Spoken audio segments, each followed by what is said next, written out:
Blessed morning everyone! Kamusta na po kayo?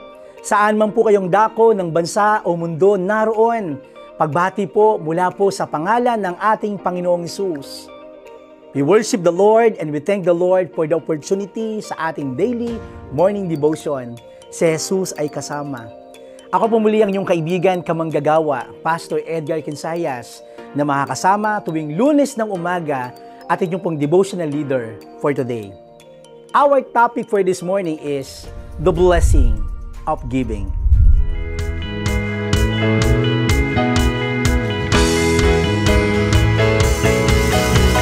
Umagang kay ganda si Jesus ang kasama. Umagang kay ganda si Jesus ang kasama. Umagang kay ganda si Jesus ang kasama. Kasama na si Jesus ang kasama na.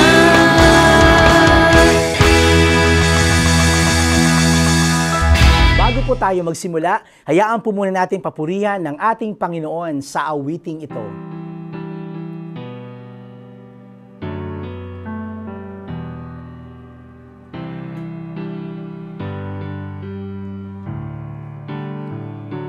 Bless the Lord, oh my soul, oh my soul, worship His holy name. Sing like never before, oh my soul, I worship Your holy name. The sun comes up, it's a new day dawning. It's time to sing your song again. Whatever may pass and whatever lies before me, let me be singing when the evening comes.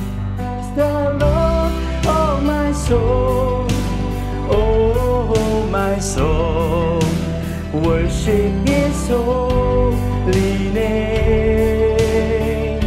Sing like never before, oh my soul, I worship Your holy name. You're rich in love and You're slow to anger. Your name is great and Your heart is kind. For all Your goodness I will keep on singing. 10,000 reasons for my heart to find. Bless the Lord, oh my soul, oh my soul, worship His holy name. Sing like never before, oh my soul, I worship Your holy name. And on that day when my strength is failing, the end draws near and my time has come, still my soul will sing Your praise unending. Yes, Lord. 10,000 years and then forevermore.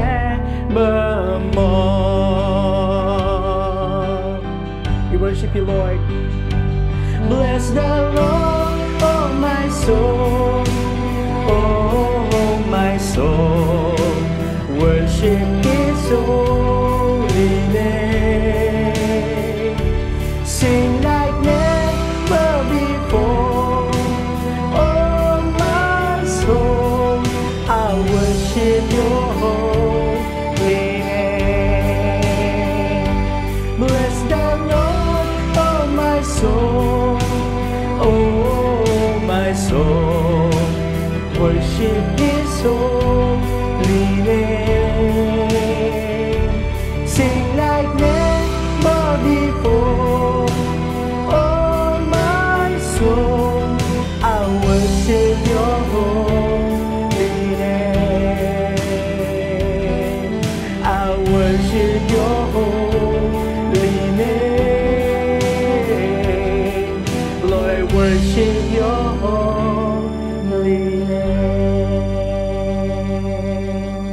worship you, Lord Jesus.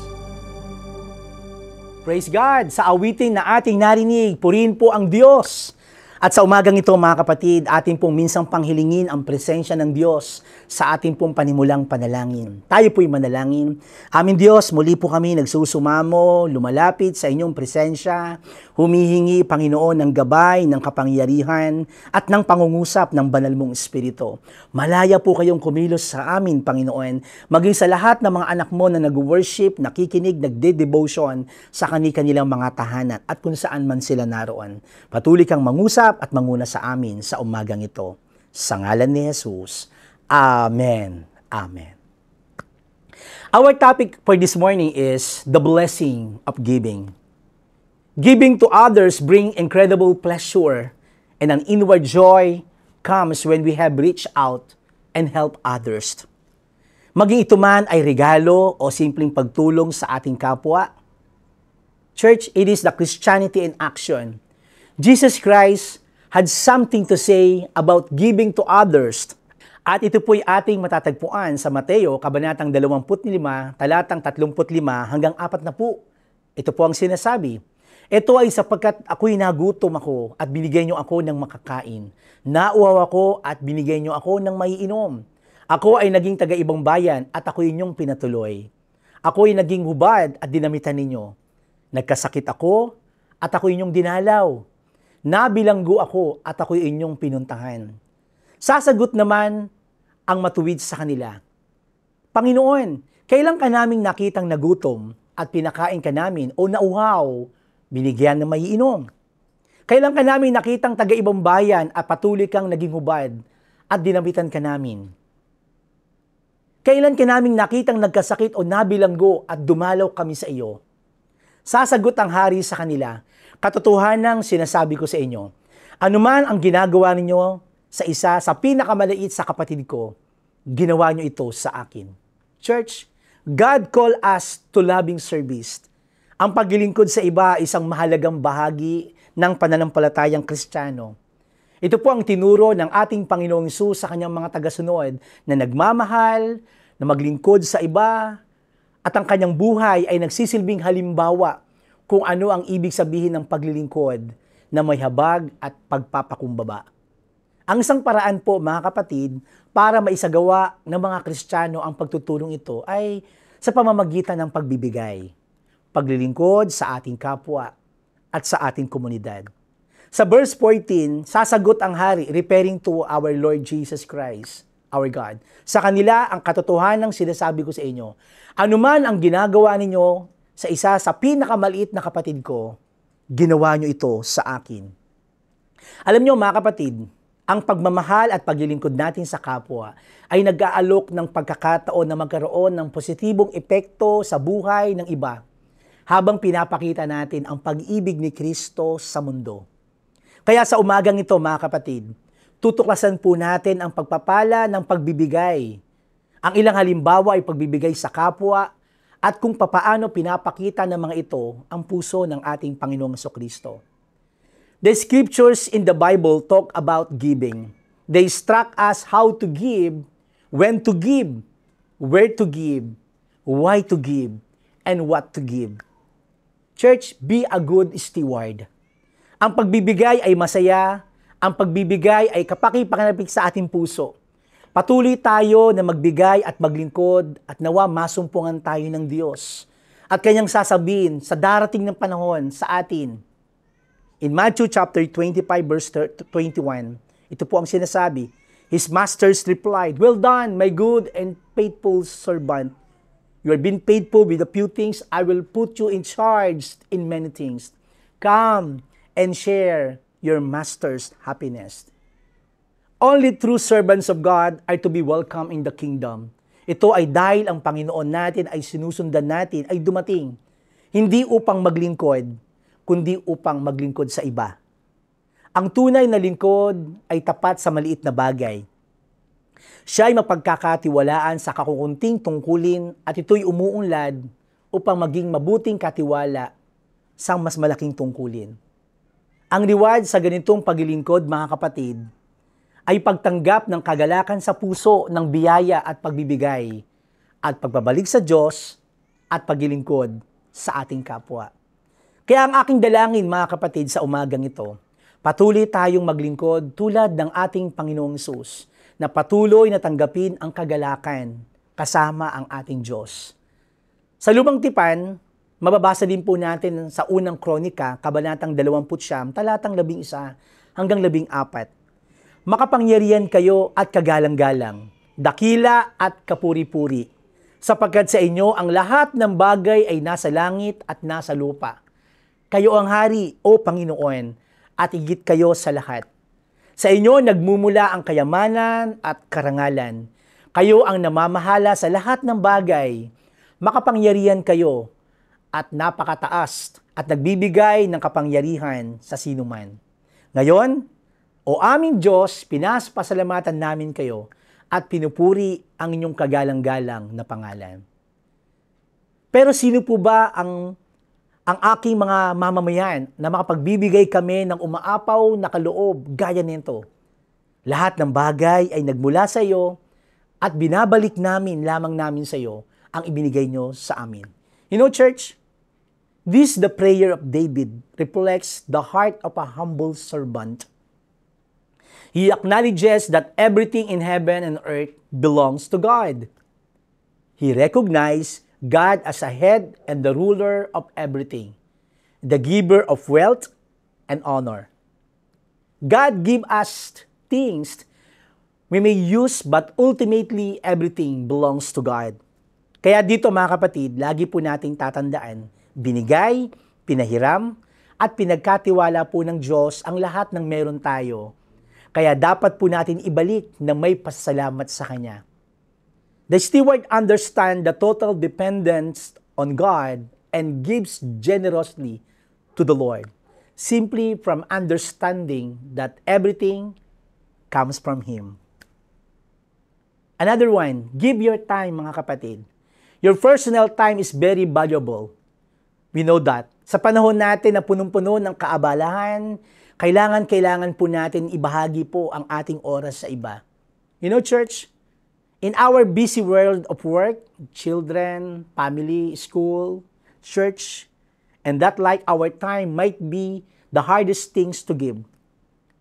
Yet, it is probably the most precious commodity we have. You know, church, after all, our time on earth is short-lived and we have only so much allotted to us. What we don't use wisely is gone forever. Kaya mga kapatid, when you give your time to others, they value it strongly. Minsan akala po natin, kulang po ang ating oras sa iba. Pero alam niyo po, ito po yung makapagpapasaya sa ating mga mahal sa buhay. Hindi lamang po pera o material na bagay, magi ang ating oras. Bukod po dito, ang ating pagbibigay sa atin ng oras upang tayo po ay patuloy na lumakas para po ang buhay sa ating mga mahal sa buhay. Kaya ang aking panalangin, pahalagaan po natin ito. Bigyan po natin sila ng oras. Kung merong pagkakataon at oras, bigyan po natin ang ating mga mahal sa buhay. Mabilis pong lumilipas ang oras. Kaya I pray, give your time. One of the God's greatest gift is time, mga kapatid. Time is our tool. It is the wonderful gift. You can give this to give to others. You know, church, when you give to others, you make a difference in their lives. Often you give them hope and encouragement they cannot find anywhere else. Yes, mga kapatid, pag-asa na malaman nila sa pamamagitan ng pagbibigay mo ng oras ng buhay mo, mahal pala sila ng Panginoon.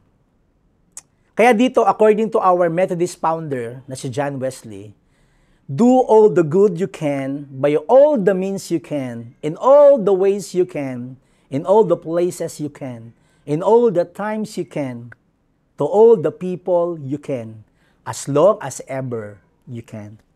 Kaya mga kapatid, ang ating pagbibigay at pagbabalik sa loob sa Panginoon ay isang magandang bagay na hindi natin nagagawa minsan ng tapat. Upang tayo po'y makihalahok sa pagbibigay na gawa ng biyaya, ang biyaya po ng Diyos ay kikilos sa ating puso at makapagbibigay sa ibang tao. Kaya ang aking prayers, kapag naranasan natin ang biyaya ng Diyos sa ating buhay, hindi nagiging hadlang nawa ang ating kalagayan upang makapagbigay sa iba. Inuulit ko po, hindi po nawa maging hadlang ang ating kalagayan. Masaya at nagiging bukas tayo palad sa pagbibigay sa ibang tao. At nakapagbibigay tayo ng sigla at nakapagbibigay tayo minsan sa mga kapatid natin ng ligaya sa kanilang mga puso. Kaya dito, ang biyaya ng Diyos ay pinalaya tayo sa ating sarili upang maging bukas palad sa pagbibigay.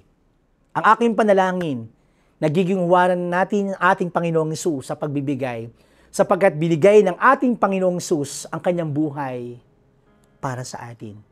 Namatay po ang ating Panginoon sa lahat upang magkaroon tayo ng buhay na ganap at kasiyasiya. Kaya dito mga kapatid, hindi tayo inuutusan upang magbigay, kundi itinuturo sa atin ang pagbibigay na nagpapakita ng ating pag-ibig kay Kristo. Pag-ibig sa manggagawa ng Diyos, sa mga nagmimisteryo, sa lahat ng mga tao, pag-ibig sa mga taong may pangangailangan na kaya nating tulungan, tugunan. Kaya mga kapatid, iniwan ni Kristo ang kanyang kaharian upang maging likod. Inuulit ko po, iniwan po ng ating Panginoon ang kanyang kaharian upang siya po ay maging lingkod. Naging mahirap siya sa kabila ng kanyang pagiging mayaman. Siya po ay Diyos at makapangyarihan. Kaya dito mga kapatid, bakit niya ito ginawa? Ginawa niya ito para sa atin, para sa iyo at para sa atin. Upang maging mayaman tayo. Upang maging tagapagmana tayo ng kaharian ng ating Panginoong Diyos. Kaya dito ang aking tanong, gaano mo kamahal ang ating Panginoong Jesucristo? Nakikita po ba natin ito sa ating buhay at sa ating pagbibigay? Nakikita po ba ito mga kapatid? Kaya ang aking dalangin mga kapatid, ang mensaheng ito ay maging paalaala po sa atin na patuloy tayong mag-manage sa lahat ng mga bagay na pinagkatiwala ng Diyos bilang kanyang mga anak. Purihin ng Diyos sa buhay mo. And this is the challenge to each and every one of us this morning. Again, our topic for this morning, the blessing of giving. Minsan pa, tayo pong lahat ay manalangin at magpasalamat sa Panginoon. Lord, I pray sa umagang ito, O Diyos, sa mga narinig namin mensahe. Dalangin namin, Lord, na patuloy po ito maging hamon sa amin. Tumugon po kami, Panginoon, sa panawagan mo. Salamat, O Diyos, sapagkat alam namin, lagi mo kaming pinagpapala. Lagi po namin nararanasan ang iyong kabutihan, ang iyong kapangyarihan, ang lahat ng mga blessings na patuloy mong binibigay sa amin. Salamat po, O Diyos, at ang aming panalangin, ito po'y aming maibahagi sa iba. Purihin ka, O Diyos. Muli mga kapatid, maraming salamat sa inyong pagsama sa umagang ito. At sa umagang ito, si Jesus ay kasama natin, daily morning devotion. And shout out po mga kapatid sa lahat ng mga kapatid natin na merong kaarawan at anibersaryo ng kasal. Purihin po ang Diyos. Hallelujah. Praise God po sa iyong buhay. Ang aking panalangin, patuloy kayong gamitin at pagpalain ng Diyos. Muli mga kapatid, see you next Monday and every day. If kayo po ay na-bless dito, feel free po na to share this or tag with your friend. And don't forget mga kapatid to subscribe to our Nax UMC PH. And plus, hit the notification bell and be notified when we post a new videos. Ito po ang inyong kaibigan, kamanggagawa, Pastor Edgar Quinsayas, na lagi nagsasabing, hindi po tayo iiwan, pababayaan ng ating minamahal na Diyos. Purihin po ang Panginoon. God bless everyone. Amen. God bless po!